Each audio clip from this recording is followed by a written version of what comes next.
2020 तक कोई भी भारत को फाइनेंशियल टेक्नोलॉजी में एक ग्लोबल प्लेयर नहीं मानता था। लोगों को लगता था कि डिजिटल पेमेंट्स में चाइना सबसे आगे है और ग्लोबल फाइनेंस की चाबी सिर्फ और सिर्फ अमेरिका के हाथ में है। लेकिन तभी एक ऐसा सिस्टम आया जिसने सिर्फ भारत की सड़कों, गांवों और दुकानों को ही नहीं बदला, बल्कि अब दुनिया की सबसे पुरानी और सबसे ताकतवर मुद्रा यूएस डॉलर को भी सीधी चुनौती देने लगा। इसका नाम था यूपीआई, यानी यूनिफाइड पेमेंट्स इंटरफेस। शुरुआत में यह बस एक आसान तरीका था पैसों को भेजने का, लेकिन आज 2025 में यह एक साइलेंट वेपन बन चुका है, एक ऐसा हथियार जो डॉलर के डिकेड्स ओल्ड दबदबे को कमजोर कर रहा है। अभी हम बात कर रहे हैं उस वक्त की जब दुनिया में कई देशों की इकोनॉमी क्रैश हो रही है, ऑयल क्राइसिस छाया हुआ है, अमेरिका डेट के बोझ से दब चुका है, और इसी बीच इंडिया ने कुछ ऐसा लॉन्च किया है जो डेवलप्ड नेशंस भी आज कॉपी करने की कोशिश कर रहे हैं। यूपीआई एक ऐसा सिस्टम जो सिर्फ ऐप नहीं बल्कि अब एक मूवमेंट बन चुका है। सिर्फ एक साल पहले 2024 में इंडिया ने सिंगापुर के साथ पहला इंटरनेशनल यूपीआई कॉरिडोर लॉन्च किया था। लोगों ने हंसकर कहा, छोटा सा स्टेप है, इससे क्या होगा। लेकिन अगले ही महीनों में UAE, France, Nepal, Mauritius, Bhutan, Sri Lanka और अब 20 से ज्यादा देश यूपीआई को अपने देश की कोर पेमेंट इंफ्रास्ट्रक्चर में अडॉप्ट करने लगे। आज यूरोप के कैफे में भी क्यूआर कोड दिखता है जिस पर लिखा होता है यूपीआई एक्सेप्टेड हियर। दुबई की मॉल से लेकर पेरिस के मेट्रो स्टेशंस तक इंडिया का एक कॉमन मैन अपने फोन से पेमेंट कर सकता है, वो भी बिना किसी एक्सचेंज फीस के, बिना डॉलर कन्वर्ट किए। यही तो अमेरिका के लिए सबसे बड़ा खतरा है, क्योंकि डॉलर सिर्फ एक करेंसी नहीं, एक कंट्रोल मैकेनिज्म है। आज दुनिया के 85% global trade transactions US dollar में होते हैं। हर बार जब कोई कंट्री इंपोर्ट या एक्सपोर्ट करती है, चाहे वो ऑयल हो, चिप्स हो या व्हीट, उसमें डॉलर को यूज करना पड़ता है, और अमेरिका इसी सिस्टम को यूज करके बाकी देशों की इकोनॉमी को कंट्रोल करता है। किसी भी नेशन पर सैंक्शंस लगाना, उसका पेमेंट ब्लॉक कर देना या उसकी फॉरेन रिजर्व्स को फ्रीज कर देना, ये सब डॉलर सिस्टम की ताकत से पॉसिबल है।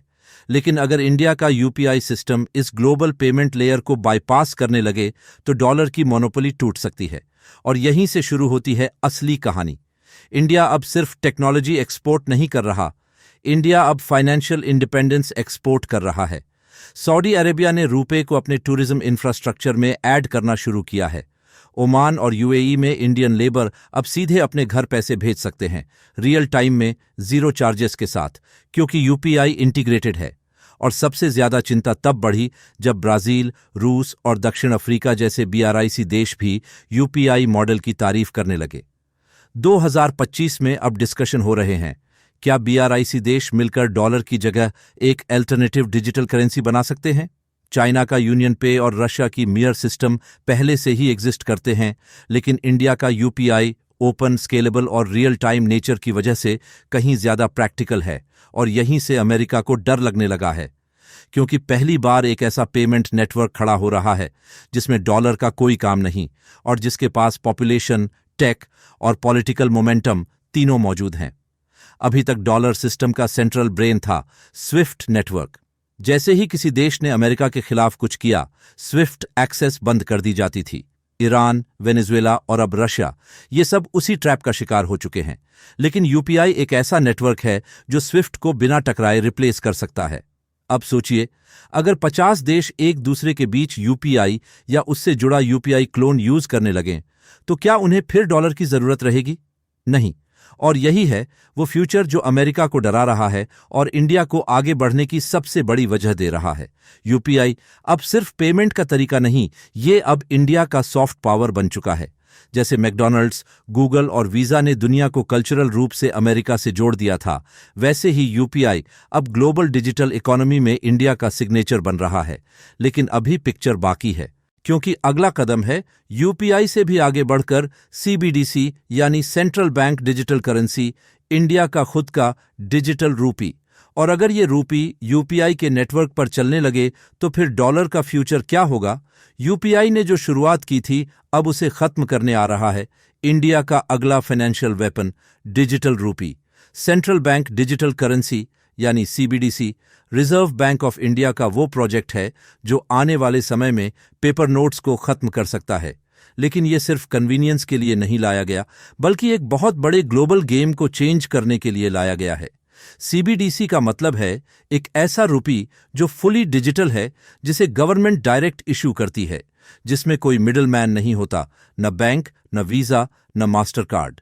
अब सोचिए, अगर यूपीआई पेमेंट सिस्टम पर यह डिजिटल रुपी चलने लगे तो न सिर्फ डोमेस्टिक इकोनॉमी सुपरफास्ट हो जाएगी, बल्कि इंडिया क्रॉस बॉर्डर ट्रेड में भी डॉलर को बाईपास कर सकेगा। और यही तो सबसे बड़ा खतरा है डॉलर एम्पायर के लिए, क्योंकि डॉलर का रूल चलता है सिर्फ एक वजह से कि हर कंट्री को डॉलर चाहिए अपने ट्रेड और रिजर्व्स के लिए। लेकिन अब इंडिया जैसे देशों ने कहना शुरू कर दिया है, हमें अपना सिस्टम चाहिए अपने रूल्स के साथ। 2025 में इंडिया ने कई देशों के साथ बायलैटरल पेमेंट कॉरिडोर्स शुरू किए हैं, जिसमें ना स्विफ्ट का इस्तेमाल होता है, ना डॉलर का। इंडिया यूएई, इंडिया रूस, इंडिया सिंगापुर, ये डील्स अब रियल टाइम डिजिटल पेमेंट के जरिए डायरेक्ट नेशनल करेंसीज में होने लगी हैं। मतलब न कन्वर्जन चार्ज, न यूएस बैंक कंट्रोल और न डॉलर डिपेंडेंसी। और ये सिर्फ शुरुआत है। BRICS countries, Brazil, Russia, India, China और साउथ अफ्रीका अब एक नया पेमेंट ब्लॉक बना रहे हैं, जहां कॉमन करेंसी या इंटरलिंक्ड सीबीडीसी पर काम शुरू हो चुका है। रशिया अपने ऑयल के लिए अब रूबल या चाइनीज युएन एक्सेप्ट करता है। इंडिया अब रुपये में तेल आयात कर रहा है और कुछ देश डिजिटल रुपये को भविष्य के साझेदारी के तौर पर देख रहे हैं। ये सब एक साइलेंट रेवोल्यूशन है जो बिना वॉर के हो रहा है। लेकिन इसका असर किसी वॉर से कम नहीं। अमेरिका के पास जो सबसे बड़ा पावर था वो था डॉलर का कंट्रोल। हर देश की रिजर्व करेंसी, हर कमोडिटी की प्राइसिंग, हर ट्रेड का मीडियम, सब कुछ डॉलर में चलता था। लेकिन अब अगर दुनिया यूपीआई जैसी टेक्नोलॉजीज को अडॉप्ट कर रही है और डिजिटल करेंसीज को डायरेक्ट यूज करने लगी है, तो वो सिस्टम ही खत्म हो जाएगा जिसमें अमेरिका बैठा हुआ था। अब अमेरिका सिर्फ एक कंट्री रहेगा, ना कि दुनिया का फाइनेंशियल पुलिस। लेकिन इस गेम में सिर्फ टेक्नोलॉजी नहीं, डिप्लोमेसी भी खेल रही है। इंडिया धीरे धीरे G20, SCO और ब्रिक्स जैसे ब्लॉक्स में अपने पेमेंट सिस्टम्स को इंट्रोड्यूस कर रहा है। कहीं रुपे को एक्सेप्ट कराया जा रहा है, कहीं यूपीआई को इंटीग्रेट किया जा रहा है और कहीं डिजिटल रूपी को एक्सपेरिमेंट के तौर पर टेस्ट किया जा रहा है। आज जिस तरह का इंफ्रास्ट्रक्चर इंडिया ने बनाया है, real time payments, biometric KYC, आधार लिंक्ड अकाउंट्स, वो डेवलप्ड कंट्रीज भी नहीं बना पाए हैं। और इसी वजह से यूपीआई अब सिर्फ एक ऐप नहीं, बल्कि एक प्रूफ बन गया है कि इंडिया अब सिर्फ डेमोक्रेसी नहीं, डिजिटल सुपर पावर भी है। लेकिन सवाल ये है, क्या इससे डॉलर खत्म हो जाएगा? शायद नहीं। डॉलर अभी भी ग्लोबल सिस्टम में गहराई से जड़े हुए है। अमेरिका की मिलिट्री, टेक और ट्रेड अलायंसेज उसे जिंदा रखेंगे। लेकिन ये सच है कि पहली बार डॉलर को ऐसा चैलेंज मिला है जो रियल है, जो सस्टेनेबल है और जो किसी गवर्नमेंट या आर्मी से नहीं, बल्कि एक ऐप से आया है जिसका नाम है यूपीआई। ये इंडिया का साइलेंट वेपन है, जो गोली नहीं लेकिन QR कोड से चलता है, जिसका निशाना है फाइनेंशियल स्लेवरी और जिसका मिशन है इकोनॉमिक फ्रीडम। और अगर सब कुछ इसी दिशा में चलता रहा तो एक दिन दुनिया पूछेगी, डॉलर का पतन कहां से शुरू हुआ था? और जवाब होगा, इंडिया से, यूपीआई से, द अनटोल्ड राइज से।